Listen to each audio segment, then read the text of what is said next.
नित्यानन्देश्वर सदाशिव समारम्भां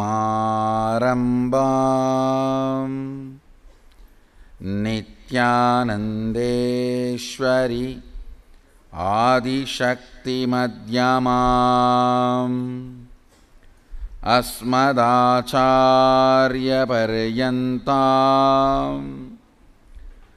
वन्दे गुरुपरम्पराम्.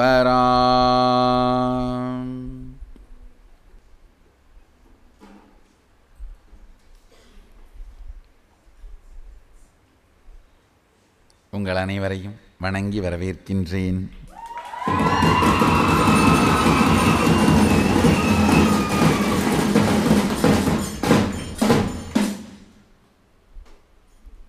தமிழினமே, தமிழ் உலகே,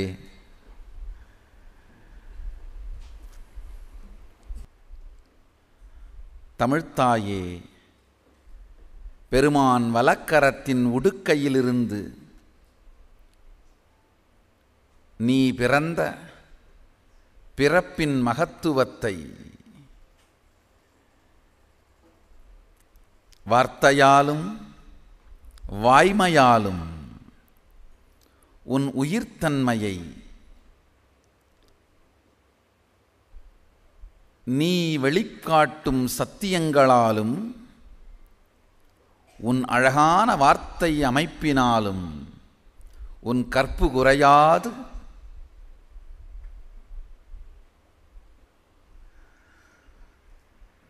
சதாசிவனின் சங்கல்பங்கள் சத்தியங்கள் நாவில் சரசவாணியாய் பொங்கி எழுந்திட அஞ்சுகையலாம் தீர்க்கும் அஞ்சுக்கை நாதன் நம்பிக்கையால் நம்மை காத்திடும் தும்பிக்கை நாதன் துணையாயிருக்க கடவது.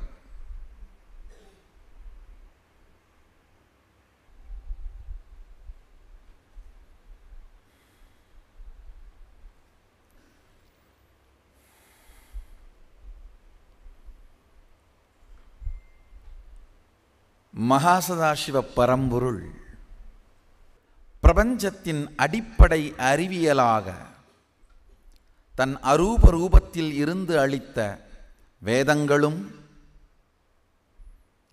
அதை வாழ்க்கையில் சாத்தியமாக்கிக் கொள்ளும் பயன்பாட்டு தொழில்நுட்பமாக அருளிய ஆகமங்களையும் அடிப்படை அறிவியல் என்பது பியூர் சயின்ஸ், வழிபாட்டு தொழில்நுட்பம் அப்ளைடு டெக்னாலஜி,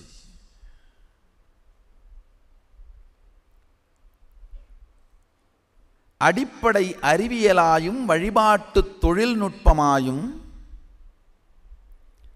பெருமான் அருளியிருக்கும் வேத ஆகமங்களின் சாரத்தை ஆழ்ந்து புரிந்து கொள்ளுங்கள். சாரம் எனும் வார்த்தையை நான் சொல்லும் பொழுது வேதத்தின் அந்தமான வேதாந்தமோ அல்லது ஆகமத்தின் அந்தமான ஆகமாந்தத்தையோ சொல்லவில்லை. அந்தமான வேதாந்தத்தையோ ஆகமத்தின் அந்தமான ஆகமாந்தத்தையோ சித்தப்போக்குகளின் அந்தமான சித்தாந்தத்தையோ நான் சொல்லவில்லை. சாரம் எனும் வார்த்தையினால் வேதத்தின் உத்தமங்களை வேதோத்தமங்களையும் ஆகமத்தின் சாரம் எனும் பொழுது ஆகமோத்தம பாகத்தையும் செந்தமிழால் எல்லோரும் கடைபிடிக்கும் விதத்தில் எல்லோர் வாழ்க்கையின் பாகமாக இது மாறும் வகையில் உங்கள் உயிரின் உயிர்ப்பாய் இது துடிக்கும் வகையிலே இந்த சத்தியங்களை உங்களோடு பகிர்ந்து கொள்ளுகின்றேன். வாழ்க்கை, தனிமனித வாழ்க்கை, தனிமனிதனுக்கும் சக மனிதர்களுக்கும் இடையிலே நடக்கின்ற வாழ்க்கை, சமூகம், சமூகத்திற்குள் நடக்கும் வாழ்க்கை, சமூகத்திற்கும் பிரபஞ்சத்திற்கும் இடையில் நடக்கும் வாழ்க்கை என்கின்ற எல்லா நிலைகளிலும் ஆழ்ந்து கேளுங்கள். தனிமனித வாழ்க்கை, தன்னுடைய சிந்தனை, தன்னுடைய செயல், தன்னுடைய ஆக்கம், தன்னுடைய அறிவு, தன்னுடைய போக்கு, தன்னுடைய நோக்கு, தன்னுடைய உயிர்ப்பு, தன்னுடைய உயர்வு, இவையெல்லாம் சார்ந்தது தனிமனித வாழ்க்கை. சக மனிதர்களுக்கு இடையிலே நடக்கின்ற போக்கும் வரத்தும், ஆக்கும் அழிப்பும், கலப்பும் காப்பும்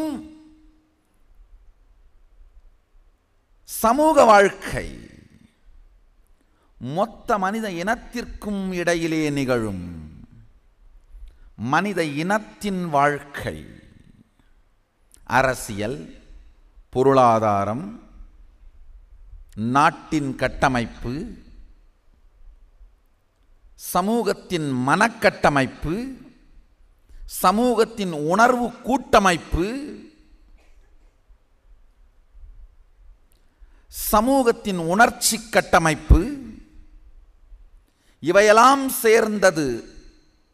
அதைத்தான் மனித நாகரீகம் என்கின்ற வார்த்தையினாலே சொல்கின்றோம். நாகரீகம் எனும் வார்த்தையை சொல்வதற்கு நாக்கு அரித்தாலும் சில விஷயங்களை நாகரீகம் என்று சொல்லிக்கொண்டு நாம் வாழ்ந்து கொண்டுதான் இருக்கின்றோம். மனித இனத்திற்கும் இயற்கைக்கும் இடையிலே நடக்கின்ற வாழ்க்கை. சில நேரங்களில் இயற்கையின் போக்கை தெரிந்து தனக்கு தேவையான சில விஷயங்களை சாதித்துக் கொள்வதனால் இயற்கையை வென்றுவிட்டதாக கனவும் கற்பனையும் கலந்து செய்து மடமையும் மூடமையும், ஆழ்ந்து புரிந்து கொள்ளுங்கள், மடமை மூடமை இரண்டு வார்த்தைக்கும் வித்தியாசம் உண்டு. மடமை என்றால் தெரிந்தே இறங்குவது, மூடமை என்றால் அறியாமல் இருக்கும் அஞ்ஞானம். மடப்பயல்கள்னு சொல்லுவோம் தமிழில். அந்த வார்த்தையை ஆழ்ந்து புரிந்து கொள்ள வேண்டும். அந்த வார்த்தை எங்கிருந்து வருதுன்னா, அந்த காலத்திலே ஏரிகளுக்கு மடை அடைத்து வைப்பார்கள். பெரிய பெரிய கற்களை போட்டு ஏரிகளுக்கு மடை அடைத்து,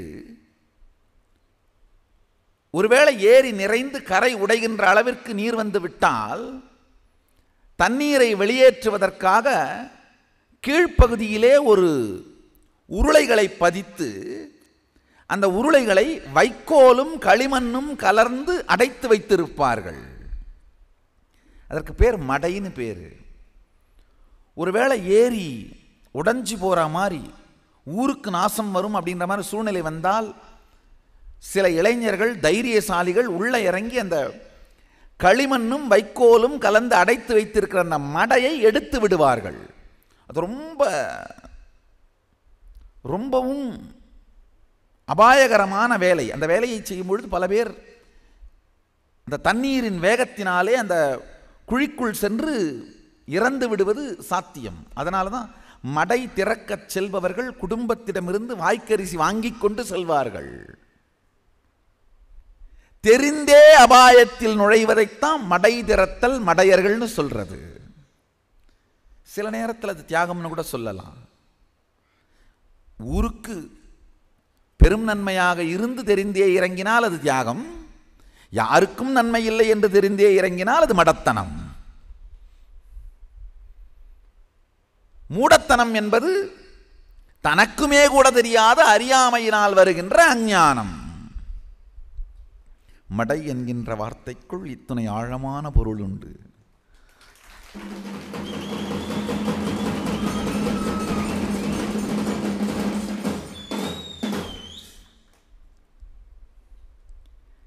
அறியாதவன் வாயிலிருந்து வெளிவரும் பொழுது தமிழ் வரும் வார்த்தை, அறிவு சிறப்பிலிருந்து வெளிவரும் பொழுது தமிழ் ஒரு கலாச்சாரம்.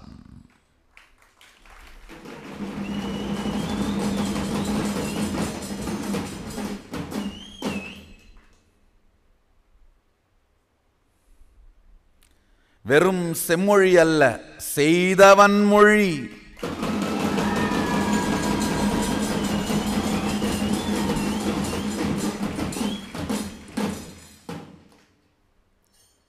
உடுக்கையால் பெருமான் அடித்த போதும் கூட முன் சென்று பட்ட ருத்திராட்டத்திலிருந்து வெளிவந்தது தமிழ், பின் சென்று பட்ட ருத்திராட்டத்திலிருந்து வந்ததுதான் சம்ஸ்கிருதம்.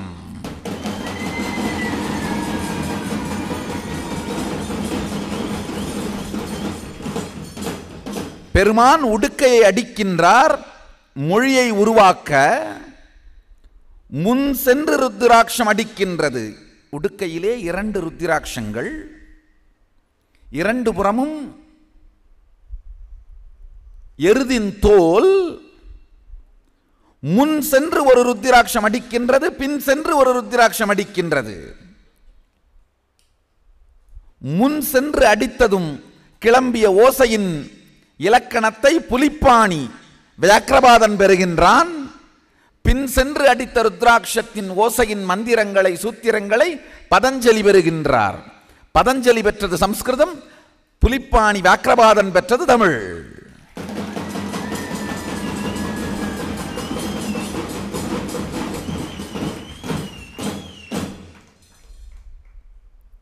பதஞ்சலி பெற்றவுடன் உரை செய்து விடுகின்றார். அதனால் முதல் மொழியாய் மாறியது சம்ஸ்கிருதம். புலிப்பாணி பெற்றதும் சிந்தித்து உணர்ந்து தியானித்து உரைத்து உரை எழுதி வைக்கின்றார். அதனால் 2ஆம் மொழியானது தமிழ். பிறப்பால் முதலாயும் வளர்ப்பால் 2ஆவதாயும் வந்தது தமிழ். பெருமான் உருவங்கடந்த நிலையில் உலகிற்கு அளித்த அடிப்படை அறிவியல் வேதங்கள் உருவந்தாங்கி உலகிற்கு தந்த தொழில்நுட்பம் ஆகமங்கள், இவை 2இன் உத்தமமான பாகங்களையும் கல்பதரு என்கின்ற பெயராலே இன்றிலிருந்து தொடர்ந்து அமிழ்தத் தமிழினால் உங்களோடு பகிர்ந்து கொள்ளுகின்றேன்.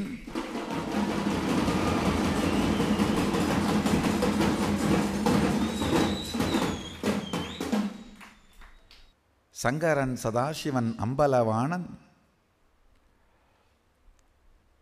தானே அளித்து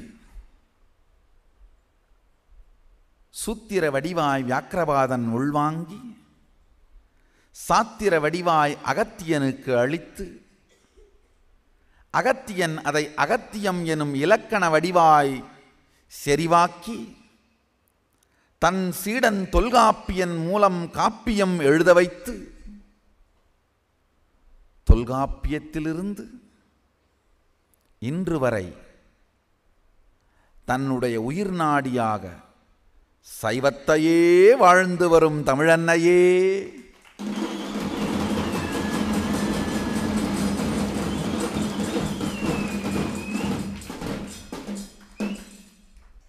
தனி வாழ்க்கையிலும் சமூக வாழ்க்கையிலும் சமுதாய வாழ்க்கையிலும் இனத்தின் வாழ்க்கையிலும் நாகரீக வாழ்க்கையிலும் பிரபஞ்ச வாழ்க்கையிலும் நாம் வேண்டியதையெல்லாம் வெளிப்படுத்தி நினைத்ததையெல்லாம் நிஜமாக்கி வாழுகின்ற சக்திதான் கல்பதரு. இந்த ஒவ்வொரு நிலையிலும் நம் வாழ்க்கையில் ஏற்படும் பல்வேறு விதமான கேள்விகள், இதெல்லாம் விதியா, மதியா, சிலர் சதியா, இறை பதியா,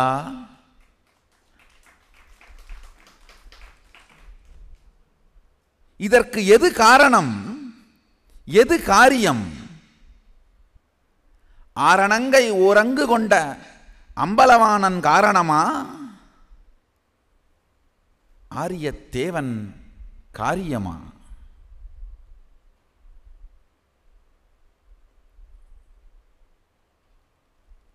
தனிமனித வாழ்க்கையிலிருந்து, தனிமனித வாழ்க்கையின் போக்கிலிருந்து பார்த்தால் எல்லாமே விதி என்கின்ற அறியாத்தனத்தின், புரியாத்தனத்தின்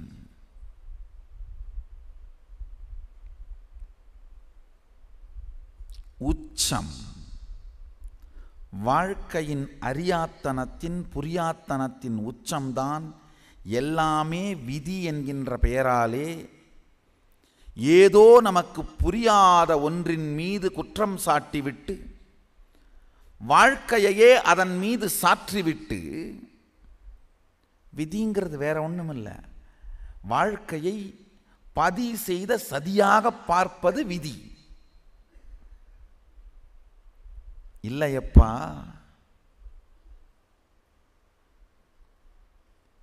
பதி சதி செய்வானா?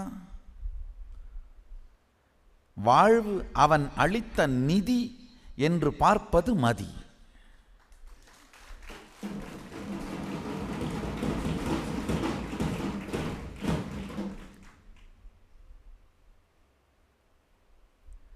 சதி செய்கிறான் பதி என்று நினைத்தால் வாழ்க்கை விதியாய் தெரியும். இல்லை, பதி அளித்த நிதி என்று புரிந்தால் வாழ்க்கை மதியாக தெரியும்.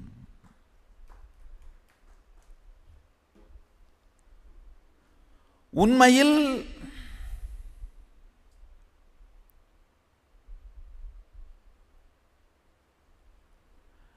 நம்முடைய செயல்கள் அதனுடைய பக்க விளைவையும் எதிர்விளைவையும் எதிர்வினையையும் பற்றி நாம் முழுமையாக தெரிந்து கொள்ளாமல் இயங்கும் பொழுது, நாமே எதிர்பார்க்காத விளைவுகளை அவை ஏற்படுத்தும் பொழுது, அவைகளை எதிர்கொள்ள முடியாமல் தடுமாறுகின்றோம். தடுமாறும் பொழுது விடை கிடைக்காமல் நம்மை நாமே எதிர்கொள்ள முடியாததனால் நமக்கு நாமே சொல்லிக் கொள்ளுகின்ற மூடத்தனமான ஆறுதல் தான் விதி என்கின்ற கருத்து. விதிங்கிறது வேற ஒன்றும் இல்லை. இது ஏன் எனக்கு வரணும்? இந்த வியாதி எனக்கு ஏன் வரணும்? இதையெல்லாம் திங்கும்போது இந்த வியாதியெல்லாம் வரும்னு தெரிஞ்சும் வர்றப்ப பார்த்துக்கலாம். அப்போ வர்றப்ப என்ன பண்ணுறது? தெரிஞ்சு வர்றப்ப பார்த்துக்கலான்னு நினச்சி தின்னோங்கிறது மறந்து போயிடுறதுனால விதி.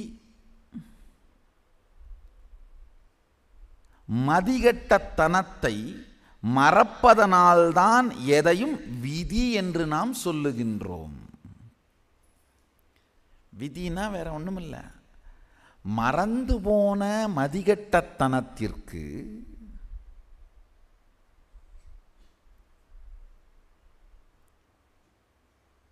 மறந்து போன மதிகெட்டத்தனத்தினால் ஏற்படுகின்ற பின்விளைவு, பக்க விளைவு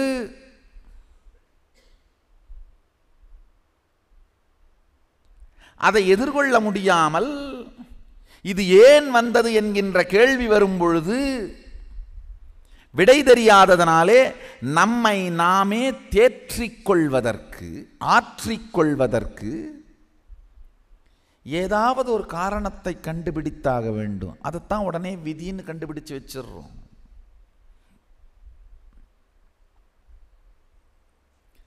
நன்றாக புரிந்து கொள்ளுங்கள். எந்த பிரச்சனையையும் விதின்னு சொல்லி மூடி மறைச்சு வைக்கிறது தீர்வாகாது. தமிழினமே, நீ எங்கெல்லாமோ தீர்வை தேடினாய். ஆடி ஆடி ஓடி ஓடி கோமணங்கூட கட்டாமல் கொடியை கட்டி அரசியல் கட்சிகளில் தீர்வை தேடினாய். பாலில்லாமல் குழந்தைகள் சாகவும் ரசிகர் மன்றங்கள் எனும் அசிங்கங்களை வைத்து கட்டவுட்டுக்கு பாலூற்றி தீர்வு தேடினாய். ஒஞ்சி போன நொஞ்சானையும் ஒய்யாரமா நிக்க வச்சு ஹீரோவாக்கி காட்டுஞ்சி நீமா.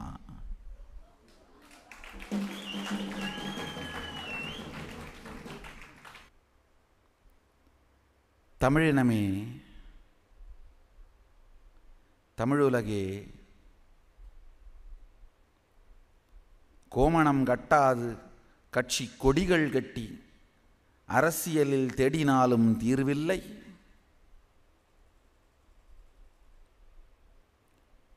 பிள்ளைக்கு பால் ஊற்றாது கட்டவுட்டுக்கெல்லாம் பாலூற்றி ரசிகர் மன்றம் எனும் அசிங்கங்களை செய்து திரைத்துறையில் தேடினாலும் தீர்வில்லை.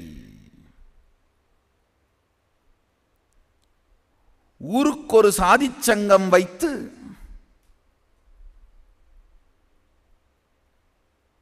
நாட்டை அழித்து ஜாதிகளின் பெயராலே சங்கத்தின் தலைவர்கள்தான் வளர்ந்தார்களே தவிர நீங்கள் வளர்ந்தபாடில்லை. ஜாதி சங்கங்களாலோ வன்முறையினாலோ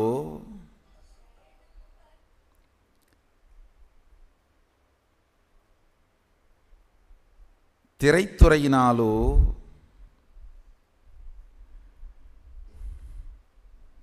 அரசியலினாலோ தீர்வு இல்லை என்பதை தெரிந்து கொள்ளுங்கள். என்னதான் தீர்வு? ஒவ்வொரு இனத்திற்கும் ஒரு தனி டிஎன்ஏ உண்டு. திரும்பிப்பார், உன் இனம் எப்பொழுது தன்னுடைய உச்சத்தை வாழ்ந்திருக்கிறது? உன் இனத்தின் பொற்காலம் எப்பொழுது? நாடு நாடாய்ச் சென்று சைவத்தை வேளாண்மை செய்த ராஜராஜன் காலம்தான் உன் இனத்தின் பொற்காலம்.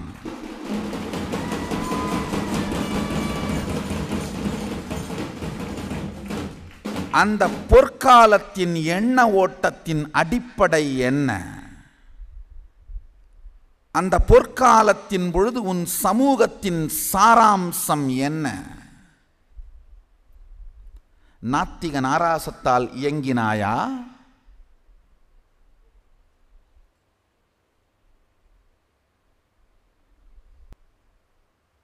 எதனாலும் தீர்வு வருவதில்லை. ராஜராஜன் பொற்காலத்தின் தமிழினத்தின் பொற்காலமாம் ராஜராஜன் காலத்தின் சமூகத்தின் அடிப்படை சத்தியங்கள் என்ன? கருத்துக்கள் என்ன? அந்த சத்தியங்கள், அந்த கருத்துக்கள்,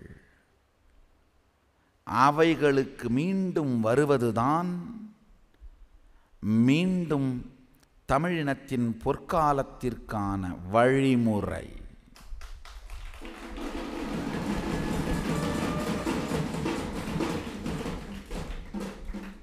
கொடுமை. ராஜராஜன் மாதிரி ஒரு உயர்ந்த சமூக அரசியல் அறிவெல்லாம் செறிந்து வளர்ந்த சமூகம் தமிழினத்தை காத்தேயாக வேண்டிய, தெய்வீக தமிழகத்தை காத்தேயாக வேண்டிய பொறுப்பிலிருந்து தவறிவிடக்கூடாது என்பதற்காகவே தான் இன்றிலிருந்து கல்பதரு தியான சத் சங்கம். தினந்தோறும் காலை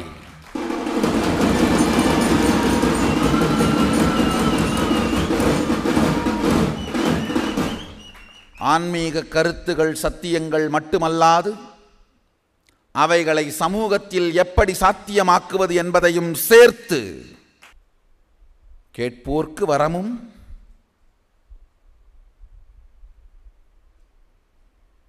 மூடர்களுக்கு உரமும்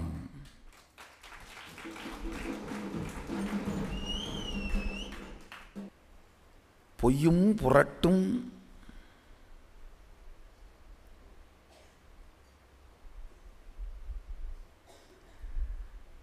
ஒவ்வொரு மனிதனுக்கும் இருக்கிற அந்த ஈனத்தனமான உணர்வுகளை தூண்டி விடுறது மூலமாக ஒரு என்டர்டெயின் பண்ணுறது. படிக்கிறவனுக்கும் தெரியும் இது முழு பொய்ன்னு, சும்மா படிச்சுத்தான் பார்ப்போமே என்னத்தான் எழுதியிருக்கான்.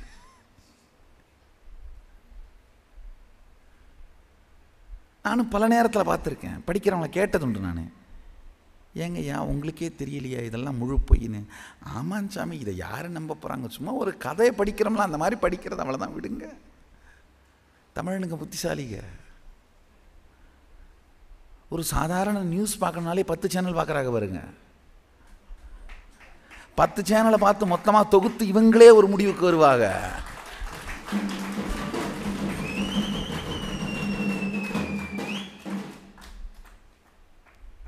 ரொம்ப நாளைக்கு அப்புறம் தமிழில் பேச போகிறவங்க நாட்டில் என்ன நடக்குதுன்னு தமிழ் சேனலில் திருப்பினா குயோ முயோன்னு கத்துற சேனல் மட்டும் 10 சேனல் ஆரம்பிச்சுட்டு இருக்காங்க.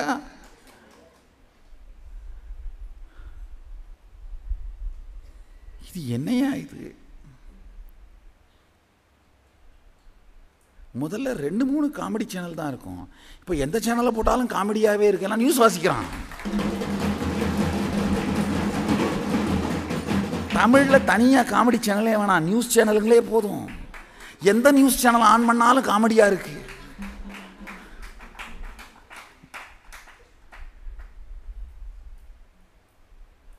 பாதி சேனல் குய்யோ முய்யோ குய்யோ முய்யோ அப்படின்ட்டு இருக்காங்க.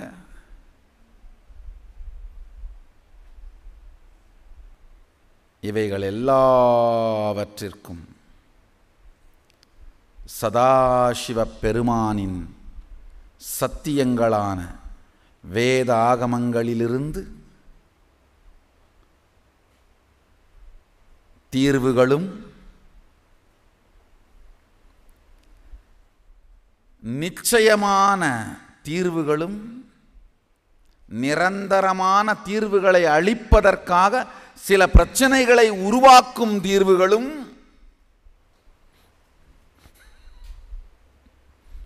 நன்றாக புரிந்து கொள்ளுங்கள்.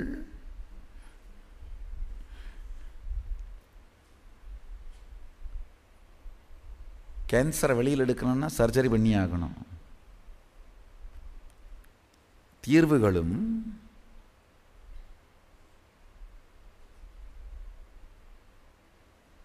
நிரந்தரமான தீர்வை அளிப்பதற்காக சில பிரச்சனைகளை உருவாக்கும் தீர்வுகளும் சதாசிவனுடைய வேதங்களிலிருந்தும் ஆகமங்களிலிருந்தும் மேற்கோள்களோடு எடுத்து அளிக்கப்படும்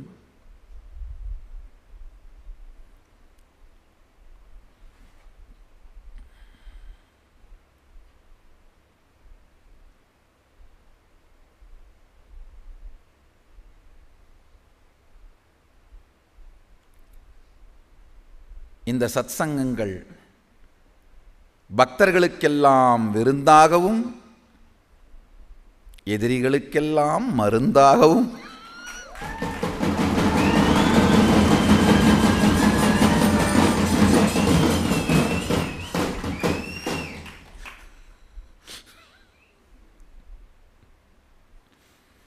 விருந்தோ மருந்தோ இருந்தே தீரும்.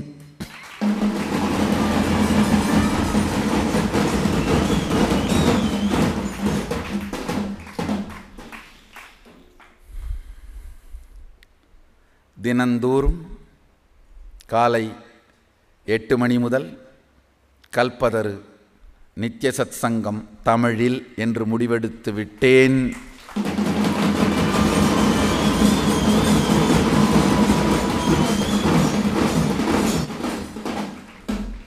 இதுவரை வெறும் ஆன்மீக சத்தியங்களையும் சாத்தியங்களையும் பற்றி மட்டுமே பேசி வந்த நிலையில் இருந்து சற்றே உயர்ந்து சமூகம், பொருளாதாரம், அரசியல், திரை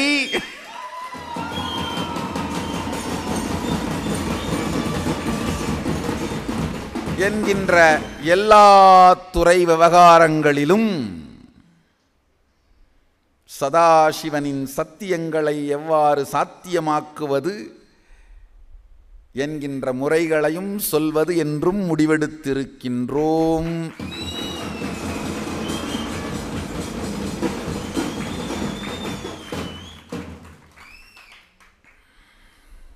தமிழினமே, இளைய சமுதாயமே, அளவுக்கு மீறி வஞ்சிக்கப்பட்டு விட்டாய். உன் பாட்டன்மார்கள் நாத்திக நாதாரித்தனத்தின் பின் சென்று தங்கள் வாழ்க்கையை அழித்தார்கள். உன் அப்பன்மார்கள் திரைத்துறையின் பின்னால் சென்று தன் வாழ்க்கையை இழந்தார்கள். நீங்கள் ஊடகத்தின் ஊதாங்கோலாய் இருந்து உங்கள் வாழ்க்கையை அழித்து கொண்டிருக்கிறீர்கள். போதும். நாத்திக நாதாரித்தனம் மனதை அழித்தது. திரைத்துறை உணர்ச்சிகளை அழித்தது. இப்பொழுது டாஸ்மாக்கும் ஊடகங்களும் உங்கள் உடலையே அழித்து கொண்டிருக்கின்றது. இதற்கு மேல் அழிவதற்கு ஒன்றுமில்லை, அழிப்பதற்கு ஒன்றுமில்லை. தமிழினமே, முக்கியமாக இளைஞர்களே, விழித்து கொள்ளுங்கள். போதும், வீணழிந்தது. அரசியலாலும் ஜாதிச் சங்கங்களாலும் சினிமாவினாலும் நிச்சயமாக வாழ்க்கைக்கு தீர்வு கிடையாது. அவர்கள் உங்களை எங்கு கொண்டு சேர்த்திருக்கிறார்கள் என்று பாருங்கள். அச்சாணி இல்லாத தேரைப் போல, கரையில்லாத ஏரியைப் போல, அளவுக்கு மீறி போதையும் அளவுக்கு மீறிய துக்கமும் மன உளைச்சலும், அதற்கெல்லாம் மீறிய தற்கொலையும். ஐயோ, உலகமெல்லாம் சென்று வாழுகின்ற வாழ்க்கை முறையான, உயர்ந்த வாழ்க்கை முறையான சைவத்தை வேளாண்மை செய்த சமூகம் நீ. இன்றோ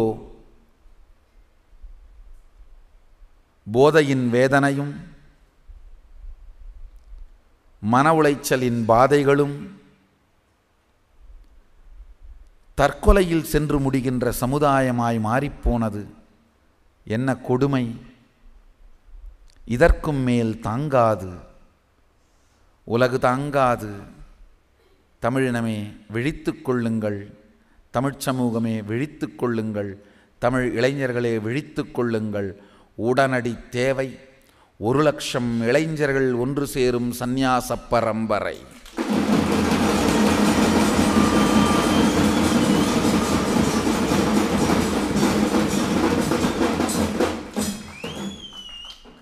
ஒரு 1,00,000 இளைஞர்கள் ஒன்றாய் திரளும் தமிழ்ச் சந்நியாச பரம்பரை, சைவ சந்நியாச பரம்பரை. உலகெங்கும் சைவம் பரப்பவும், ஞானச் சங்கொலி முழக்கவும், வேதாகமங்களின் சத்தியங்களை உரைக்கவும், நம் உயிரின் உயிர்ப்பைச் சொல்லவும்,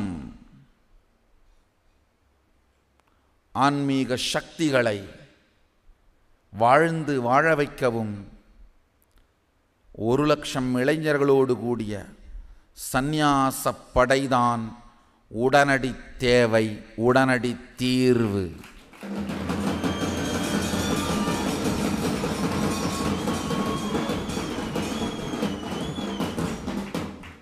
உன் பாட்டன்மார்கள் கட்சிகள் கொடிகட்ட கோமணத்தை கொடுத்தார்கள். உன் அப்பன்மார்கள் காட்சிகள், திரை காட்சிகள் கண்டிட சோமனத்தை கொடுத்தார்கள். நீயோ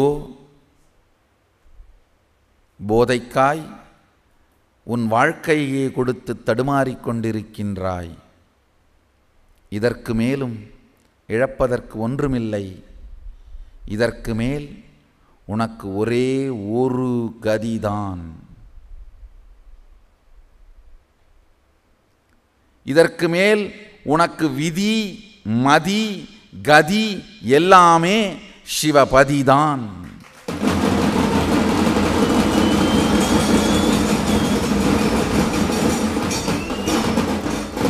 இது ஒன்று மட்டும்தான்.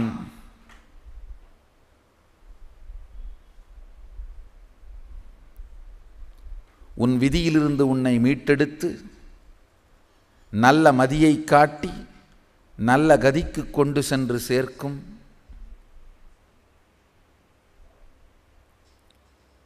தனிமனித வாழ்க்கையின் மலர்ச்சி, சமூக வாழ்வின் மலர்ச்சி, மனித இனத்தின் மலர்ச்சி,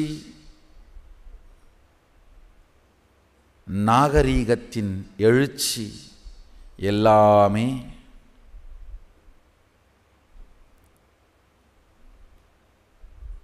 வேதாகமங்களின் மறுமலர்ச்சி. சைவம் மீண்டும் உயிர் பெறுவதில்தான் இருக்கின்றது.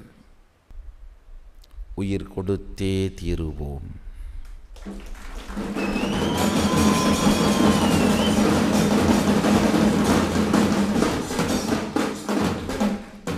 உயிர் கொடுத்தே தீருவோம். மகா சதாசிவனின் மங்களமான பேரருளால் இன்றிலிருந்து தொடங்கி வேத ஆகமத்தின் சத்தியங்களும் சாத்தியங்களும் கல்பதரு என்கின்ற பெயராலே நித்திய சத்சங்கமாய் தினந்தோறும் காலை உங்களுக்கு வந்து சேரும். கூடிய விரைவில் தொலைக்காட்சிகளிலும் காணலாம். தொடர்ந்து தினந்தோறும் நித்யானந்த தொலைக்காட்சி எனும் இணையதளத்தின் தொலைக்காட்சி வாயிலாக, முகநூல் புத்தகத்தின் வாயிலாக, இருமுனை காணொளி காட்சியின் வாயிலாக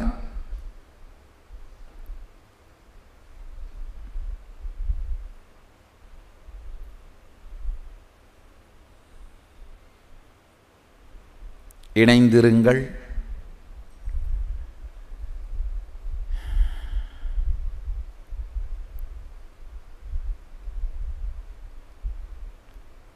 வேத ஆகமங்களின் சாரம் மட்டுமல்லாது வேத ஆகமங்களின் காரசாரமாகவே இந்த சத்சங்கம்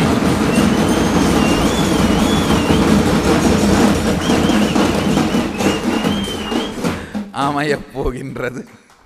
வேத ஆகமங்களின் சாரமாக மட்டுமல்லாது வேத ஆகமங்களின் காரசாரமாகவே அமையப் போகின்றது.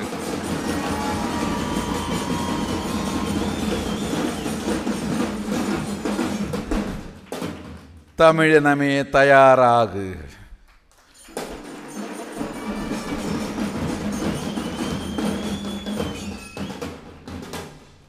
நீங்கள் எல்லோரும் நித்யானந்தத்தில் நிறைந்து, நித்யானந்தத்தில் கரைந்து, நித்யானந்தமாகிட ஆசீர்வதிக்கின்றேன். ஆனந்தமாக இருங்கள்.